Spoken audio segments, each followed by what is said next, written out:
So your face is the first thing that people see when they meet you, and it forms the basis of the first impression that they have of you.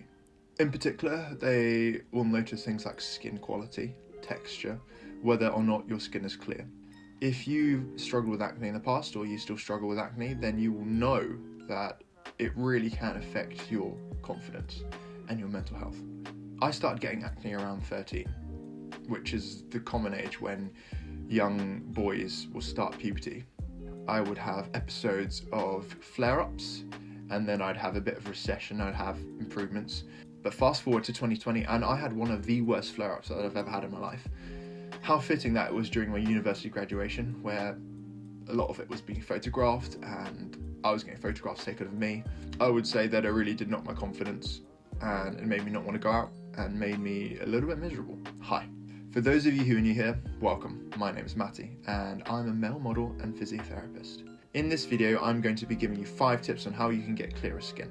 And I say cleared up because my skin isn't completely clear yet, but I'm telling you it will be very, very soon. Without further ado, let's get on with the video. The first step, you've probably heard it so many times, hydrate. You need to be drinking plenty of water a day, at least 2 to 4 liters a day, and that is if you don't do any extra exercise, right? The skin is the largest organ on the body. By drinking plenty of water and staying hydrated, you are helping your skin to remain clear or clearer, help flush out those toxins. The second step is diet. You are what you eat, and what you eat and what's going on inside your body will be reflected externally, because the skin reflects your internal health. Funnily enough, they've done studies and found that oily and greasy foods did not actually make your acne worse. Of course, you don't want to eat too much of the oily and greasy foods because it's just not healthy. What you want to try and limit is the sugary foods, the refined sugars, the refined carbohydrates. You can still have them. There are times when you can be eating the white pasta, white bread, white potatoes, especially after a workout, after you've done any sort of resistance training. You want foods that have a high glycemic index that are going to spike your insulin to help you maintain your muscle mass. So if you're eating more greens, more whole foods, more lean meats, you're going to be healthier internally. And if you're healthy internally, it's going to reflect on your skin. Step number 3, you want to be training, whether that be some resistance training or cardiovascular training. A good mix of both is ideal. When you sweat, your pores actually open up. It's a cooling mechanism. But a caveat is that you will need to clean your face after the workout. Don't leave the sweat to permeate on your face, because that can actually contribute to more acne breakouts. Step number 4 is sleep hygiene. So we all know that we need 7 to 8 hours of sleep a night, right? For a normal adult. Some people need a bit more, some people can get by on a little bit less. It will allow you to function optimally the next day. A lack of sleep can affect your stress levels. It can make you more stressed. It can make you more susceptible to stress. Stress has been linked to acne. And so by improving your sleep quality, you're going to be reducing your stress levels, which is going to improve the quality of your skin. But when I'm talking about sleep hygiene here, I'm actually referring to keeping your sleep environment hygienic. So the blankets, mattress protectors, mattress covers, duvets, they can all be washed every 3 weeks. However, the pillowcase is in direct contact with your face, so it should be washed every 2 to 4 days. When we sleep, dead skin cells and oils, dirt basically accumulates on the surface that we sleep on, and you're on that surface for 8 hours, right? And think about 8 hours, 7 days a week, 7 nights a week. This can cause bacteria to grow, to accumulate, and if this is in contact with your face, it's gonna make you more acne prone. By changing your pillowcase every 2 to 4 days, you mitigate this. You're making sure that your face is touching a hygienic, clean environment. A bonus tip, use recycled couch roll or paper towels, because you're going to be lying this over the top of your pillow and you're going to be replacing this every day. So it's the equivalent of replacing your pillowcase every day. Step number 5 is to have a skincare routine.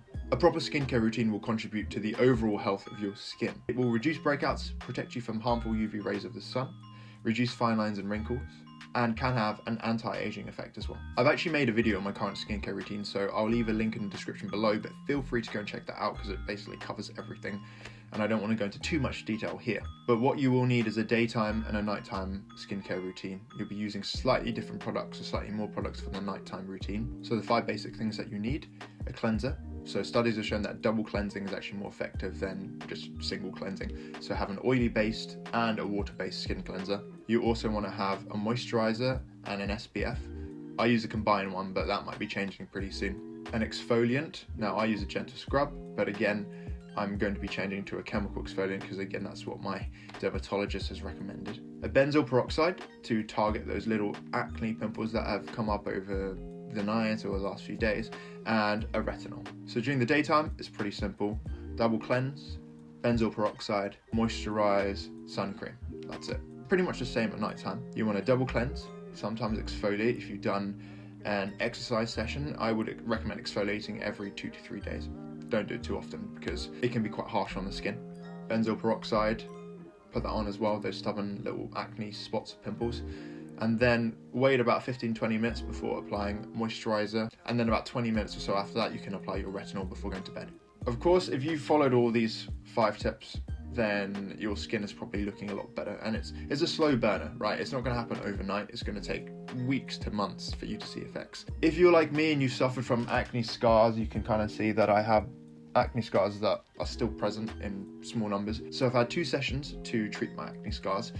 The procedure involves using a laser, a Picture laser, and microneedling, and I have 1 more treatment. It's actually improved the texture of my skin so much. So that's an extra bonus tip if you want to look into that. It can be quite expensive, so you've got to weigh up whether it's worth it or not. But those acne scars won't always disappear. Even with like the strong retinol, it's not going to disappear. I mean, it might fade a little bit over time. If you're kind of curious about that, then I am making a little documentary, a little progress update video on that as well. So make sure you stick around and check that out. Until next time, guys.